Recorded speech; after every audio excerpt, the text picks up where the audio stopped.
Hi friends, welcome to Guduri home. ఎలా ఉన్నారు అందరూ? నేనైతే చాలా బాగున్నాను. మీరు కూడా ఎలా ఉన్నారో కామెంట్ చేయండి. అండ్ నా బర్త్డే వ్లాగ్ అయితే చాలా మంచి వ్యూస్ వచ్చాయండి. థ్యాంక్ యూ సో మచ్ అండి. నాకు ఆ మాత్రం వ్యూస్ కూడా చాలా హ్యాపీనెస్ ఇస్తాయి. అండ్ ఈ వ్లాగ్లో నేను మీకు ఒక మంచి రెసిపీ షేర్ చేయబోతున్నాను. నేను కూడా ఫస్ట్ టైం ట్రై చేయడం, బట్ చాలా టేస్టీగా వచ్చింది. అందుకే ఖచ్చితంగా షేర్ చేయాలనేసి వీడియో మొత్తం షూట్ చేశాను. అండ్ రెసిపీ వచ్చేసి చాలా సింపుల్ అంటే మ్యారినేట్ చేయడం అవన్నీ నార్మల్గానే ఉంటుంది. కొంచెం ఈ బొగ్గులతో పని ఎక్కువ అన్నట్టు. అయితే రెసిపీ ఏంటంటే ఇలా మనం చికెన్ని మ్యారినేట్ చేసుకొని బార్బిక్యూ స్టైల్లో బొగ్గులపై కాల్చుకోవడం అన్నట్టు. అండ్ మనకైతే బార్బిక్యూ సెటప్ లేదు. సో నార్మల్గా మన ఇంట్లో ఉన్న బొగ్గులతోనే ట్రై చేస్తున్నాను. అండ్ ఎలా చేస్తున్నానో చూడండి. అండ్ దీనికోసం మేము ఎన్ని తిప్పలు పడ్డామో కూడా చూడండి. అండ్ మాది వచ్చేసి ఇది ఇండిపెండెంట్ హౌస్, రెంటెడ్ హౌస్. మాది గ్రౌండ్ ఫ్లోర్లో ఉంటుంది. ఇంకా ఈ పొగకి నాకు చాలా భయమైంది. పక్కింటి వాళ్ళు ఏమనుకుంటారో అనేసి అనిపించింది ఫస్ట్లో. అయితే అంత పొగ వచ్చేసింది బొగ్గుల నుండి. నేను ఏం చేశానంటే బొగ్గులో కొద్దిగా స్టిక్స్ ఉండే నా దగ్గర వుడెన్వి, అవి వేసేసాను అన్నట్టు. సో అవన్నీ కలిపేసి కొంచెం పొగలాగా వచ్చేసింది. ఇంకా విండోస్ డోర్స్ అన్నీ ఓపెన్ చేసి పెట్టేశాను. అందరికీ కొత్తగా అనిపిస్తుంది కదా, సిటీలో మనకి పొయ్యి ఎక్కడ ఉండదు కదా, పొగ కనిపిస్తే డిఫరెంట్గా అనిపిస్తుంది. అండ్ అందరూ మా ఇంటి దగ్గర నాన్ వెజిటేరియన్స్ అయితే ఎవ్వరు లేరు. అదొకటి అనిపించేసింది. సో మీకు షేర్ చేయాలనిపించింది, షేర్ చేశాను, అంతే అండి. అండ్ బొగ్గులను వచ్చేసి ఇలా నేను ఊర్లో తీసుకొచ్చాను అన్నట్టు. వచ్చేప్పుడు ఇలాగే ఎప్పుడైనా యూజ్ అవుతుంది, అలాగే దేవుడికి ధూపం వేయడానికి కూడా యూజ్ అవుతుంది అనేసి నేను వచ్చేప్పుడు పెద్ద కవర్ నుండి తీసుకొచ్చాను అన్నట్టు. అవి ఇప్పుడు దీనికి యూజ్ చేస్తున్నాము. అండ్ మా హస్బెండ్ వచ్చేసి చికెన్ అంతా మ్యారినేట్ చేశారు. అండ్ లాస్ట్లో నిమ్మకాయ ఏమేమి వేసామంటే ఉప్పు, కారం, పసుపు, ధనియాల పొడి, చికెన్ మసాలా, అండ్ లైట్గా కర్డ్, కొత్తిమీరాకు ఉంటే కొత్తిమీరాకు, ఇంకా ఏదైనా మనం నార్మల్గా ఎట్లా మ్యారినేట్ చేసుకుంటామో అలా చేయాలి. అయితే మేము ఫస్ట్ ఏమనుకున్నామంటే బార్బిక్యూ స్టైల్లో స్టిక్స్ ఉన్నాయి అన్నట్టు నా దగ్గర, స్టీల్వి మన అవి ఉంటే దానికి కుచ్చేసి పెడదాం అనేసాను. కానీ మా హస్బెండ్ ఏమన్నారంటే అలా డైరెక్ట్ బొగ్గుల మీద వద్దు, ఇలా వేడికి ఉడికేలాగా పెడదాం అనేసి అంటే మళ్ళీ ఈ పుల్కా స్టాండ్ ఉంది కదా, పుల్కా స్టాండ్ పైన వేసేస్తున్నాను అన్నట్టు. అండ్ ఇంకా ఇక్కడ ఎందుకు ఫ్యాన్ కింద కూర్చున్నాము, ఈ వేడికి ఎందుకులే అనేసి ఫ్యాన్ కిందకి వెళ్ళాము. ఆ బొగ్గులకి చికెన్ అసలు కాలడం కాదు కదా, వేడి కూడా కాలేదు. మాకేమర్థమైందంటే ఈ బొగ్గులు సరిపోవని అర్థమైంది. నేను మళ్ళీ బొగ్గులు పెట్టేస్తే అవి వేడవడానికి చాలా టైం పట్టింది. అండ్ అలాగే నాకు అనిపించింది అసలు ఆ వేడికి అవి కాలవు, మనకి ఇంత బార్బిక్యూ సెటప్ ఉంటేనే అది సెట్ అవుతుందని నాకు అర్థమైంది. బట్ ఇంకా స్టార్ట్ చేసాం కదా, మధ్యలో వదిలేయడం ఇష్టం లేక ఎంత కష్టమైనా సరే చేసేద్దామనేసి ఇంకా అది జాలిగంట ఉంది కదా, అది ఖరాబ్ అయిపోయింది. దాన్నే నేను ఇలా అప్పుడప్పుడు బొగ్గులు వేడి చేయడానికి మాత్రం యూజ్ చేస్తాను అన్నట్టు. సో దానిపైన పెట్టేద్దామనేసి కింద సిలిండర్ చాలు చేసి ఆ బొగ్గులు వేసి బొగ్గుల పైనుండి ఇది కాల్చామన్నట్టు. చాలా పెద్ద ప్రాసెస్ అయింది. ఇలాగ మళ్ళీ ఒక మూతతో అలా ఊపితేనే గాలి వస్తుంది కదా, అలా ఇంత ప్రాసెస్ అయిందన్నట్టు. ఓకే అండి. ఫస్ట్ మనం ప్రీ ప్లాన్డ్గా ఉంటే ఓకే. ఇది అప్పుడప్పుడు అనుకున్నది కాబట్టి ఇంత అయిపోయింది. మన ఊర్లో చేసుకున్నాం అనుకోండి, మనకు పొయ్యి పెడదాం కదా, అప్పుడు బొగ్గులు వస్తాయి. వాటితో అయితే చాలా ఈజీగా అయిపోతుంది. అండ్ టేస్ట్ అయితే ఇంత కష్టపడ్డందుకు టేస్ట్ మాత్రం వేరే లెవెల్ అండి. సూపర్ అంటే సూపర్గా కుదిరింది.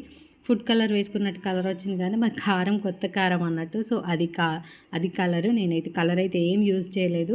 అలా కొంచెం స్మోకీ స్మెల్ ఉంటే చికెన్ చాలా బాగుంటుంది. ఒక బార్బిక్యూ మసాలా తెచ్చుకున్నాం అనుకోండి, same as it is barbecue తిన్నట్టే అనుకోండి, అంత బాగుంది. ఇలాగా ఆనియన్స్తో సర్వ్ చేశాను. అండ్ రిమైనింగ్ పీసెస్ కూడా పెట్టేశాను. చాలానే ఉండే చికెన్, ఒక పావు కిలోకి ఎక్కువ, హాఫ్ కేజీకి తక్కువ అంత ఉండే. సో అంతా మ్యారినేట్ చేసి పెట్టేశాను. నేను ముందుగా ఏమనుకున్నానంటే చికెన్ 65 చేద్దాము అని అనుకున్నాను. బట్ అది ఎప్పుడు చేసుకునేది కదా, డీప్ ఫ్రై ఎందుకులే, ఈసారి కొత్తగా ట్రై చేద్దాము, ఇంట్లో బొగ్గులు కూడా ఉన్నాయి అండ్ టైం ఉంది, మెయిన్ అది ఆ టైం ఉంది. సో చేసేద్దాం, ఇద్దరం ఉంటేనే హెల్ప్ అయితేనే సెట్ అవుతుంది. ఒక్కదాంతో చేయాలంటే ఇది చాలా రిస్క్ అనిపించింది. సో ఇద్దరం ఉన్నాం కదా అనేసి చేస్తున్నాము. అండ్ అలాగే వేడివేడిగా తింటే చాలా టేస్టీగా ఉంటుంది అనేసి టేస్ట్ చేస్తున్నాము. చాలా టేస్టీగా ఉంది. అండ్ మా పిల్లలు అస్సలు తినరండి చికెన్, వాళ్ళు అందుకే అక్కడ లేరు. వాళ్ళకి కొంచెం డీప్ ఫ్రై చేసిస్తే తెలియదు కదా, ఆ బజ్జీలు అనుకొని తినేస్తారు. కానీ ఇలా మనం ఇచ్చామనుకోండి వాళ్ళు గుర్తుపడతారు. చికెన్ అయితే అస్సలు టచ్ చేయరు, నార్మల్గా సూప్ తింటారు, అంతవరకే. సో మేమే తింటున్నాము. అండ్ వాళ్ళకు కూడా టేస్ట్ చేపిద్దాం అనేసి కొంచెం పెట్టాను, కానీ వాళ్ళు అసలు తినలేదు, ఉమ్మేశారు. అండ్ ఇది వాళ్ళ కోసం అన్నట్టు. అయితే కొద్దిగా ఇప్పుడు చికెన్ మ్యారినేట్ చేసినప్పుడు అందులో కొంచెం గ్రేవీ అది ఉండిపోయింది పేస్ట్. ఇంకా దాంట్లో ఆలు వేస్తే వాళ్ళకి ఆలు ఇష్టం అన్నట్టు. సో ఆలు ఇలా చిప్స్ లాగా కట్ చేసి వాటిని కూడా బొగ్గుల పైన కాల్దామనేసి రోస్ట్ చేద్దామనేసి చేశాను. అండ్ ఇది కూడా చాలా బాగుంది. ఇది కూడా ట్రై చేయొచ్చు. అప్పుడప్పుడు మన దగ్గర చికెన్ లేనప్పుడు ఇలా కూడా ట్రై చేసుకోవచ్చు. సేమ్ చికెన్ మసాలా, ఉప్పు, కారం అన్నీ సేమ్ దాంట్లో వేసినట్టే ఆయిల్, పెరుగు అన్నీ వేసేసి ఆలుగడ్డ ముక్కలకు కొంచెం పట్టించేసి అదే బొగ్గుల పైన పెట్టేశాను అన్నట్టు. సేమ్ అలాగే ఉడికిపోయింది. టేస్ట్ కూడా చాలా బాగుంది. ఎప్పుడైనా మనకి చికెన్ లేనప్పుడు ఇలా కూడా ట్రై చేయొచ్చు. కానీ ట్రై చేయాలంటే మనకి చాలా టైం ఉండాలి, ఓపిక ఉండాలి. అంతకన్నా ఇంపార్టెంట్ అన్ని ఇంగ్రీడియంట్స్ మన ఇంట్లో ఉంటాయి అనుకోండి, బొగ్గులు ఉండాలి మెయిన్ అది. ఇంకా అన్నీ ఫ్రై అయిపోతున్నాయిగా, చూస్తున్నారు కదా. అలా ఫ్రై అయిన కొద్దీ మళ్ళీ ప్లేట్లో పెట్టేస్తున్నాము. మళ్ళీ కొద్దిసేపు సిలిండర్ ఆన్ చేసి బొగ్గులు వేడి కానిచ్చేసి మళ్ళీ ఒక ట్రిప్ అలా 3-4 ట్రిప్స్ పెట్టేసాము. ఇంకా పిల్లలు తినేరు కదా, వాళ్ళ కోసం చపాతీ చేద్దాము. అండ్ మాకు కూడా చికెన్ ఉంది, చికెన్లోకి చపాతీ చేద్దామనేసి పిండి కలిపేస్తున్నాను. కర్రీ ఉంది, చికెన్ కర్రీ. నేను ముందు రోజు చేశాను కదా, కుక్కర్లో వండానని వీడియో పెట్టాను. కుక్కర్ కొద్దిగా ఉంటే బ్లాస్ట్ అయ్యేది, పేలేది అని పెట్టాను కదా. అది నిజమండి. అసలు వేడిగా ఉన్నప్పుడు కుక్కర్ అసలు ఓపెన్ చేయొద్దు. ఇది మాత్రం ఖచ్చితంగా గుర్తుపెట్టుకోవాలి. నేనైతే అసలు ఓపెన్ చేయను, బట్ ఏంటో ఆ రోజు ఓపెన్ చేశాను, అలా అయిపోయింది అన్నట్టు.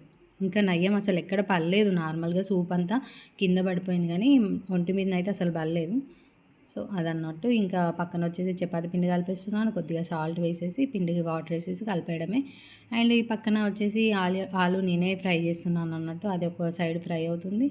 అండ్ ఇది చూడండి ఎంత కలర్ఫుల్గా ఉంది. ప్లేటర్స్ అంటారు కదా, అందుకే బ్లాక్ ప్లేట్లో పెట్టి ఆనియన్స్తో సర్వ్ చేస్తే అదొక రేంజ్లో ఉంటుంది. ఆ మెస్సీ ఉన్నదంతా అవాయిడ్ చేసేయండి, అస్సలు పట్టించుకోవద్దు. అదంతా మనము విసిరినప్పుడు వచ్చిన బూడిద అండి. జస్ట్ ఒక వాటర్ పోస్తే పోతుంది. ఎంత మెస్సీగా ఉంచారేందని అస్సలు అనుకోవద్దు.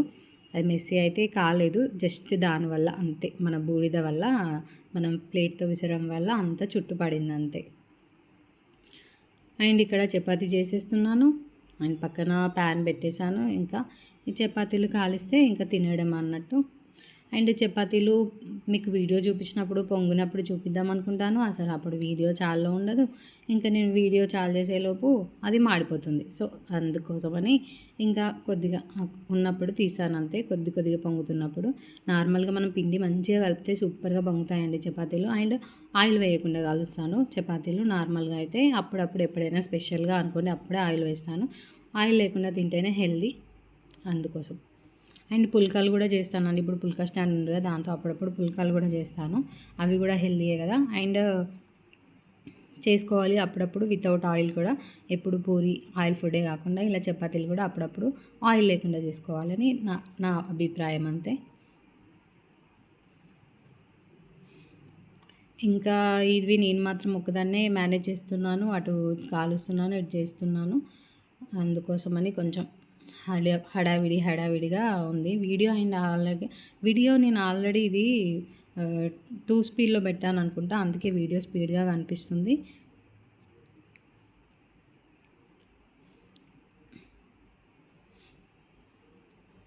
అంతే అండి. ఈ వ్లాగ్లో ఇవే రెసిపీస్ నేను షూట్ చేశాను. అండ్ అలాగే మీకు ఇంకేమన్నా కొత్తగా మా గురించి తెలుసుకోవాలనుకున్నా, లేదంటే ఏమైనా వీడియోస్ రెసిపీస్ కావాలన్నా తప్పకుండా కామెంట్ చేయండి, చేయడానికి ట్రై చేస్తాను. అండ్ మీరు ఇలాగే చూడండి. అండ్ చూసిన వాళ్ళు ప్లీజ్ కామెంట్ చేయండి, బాగుందా బాగాలేదా, మీకు నచ్చిందా లేదా, ఏదో ఒకటి పాజిటివ్ ఆర్ నెగిటివ్ మీరు నాకు కామెంట్ చేస్తే నా వీడియోస్ గురించి నాకు తెలుస్తుంది కదా. నేనైతే డైలీ అప్లోడ్ చేస్తున్నాను, బట్ మీకు ఎంతవరకు నచ్చుతున్నాయి అన్నది తెలుసుకోవాలని అంతే. చెప్పానుగా ఆలు కూడా ఫ్రై చేశానండి. ఇలా అయిపోయాయి ఆలు, రౌండ్గా కట్ చేసి ఇలా కాల్చాను అన్నట్టు. అండ్ పిల్లలు అవి తినేసారు, ఓన్లీ చికెన్ మాత్రమే ఉంది అక్కడ. అండ్ ఇది చికెన్ కర్రీ నైట్ నేను ముందు రోజు చేసిన చికెన్ కర్రీ ఇది.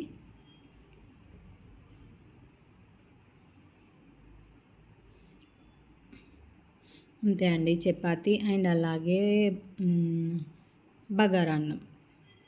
థ్యాంక్ యూ అండి.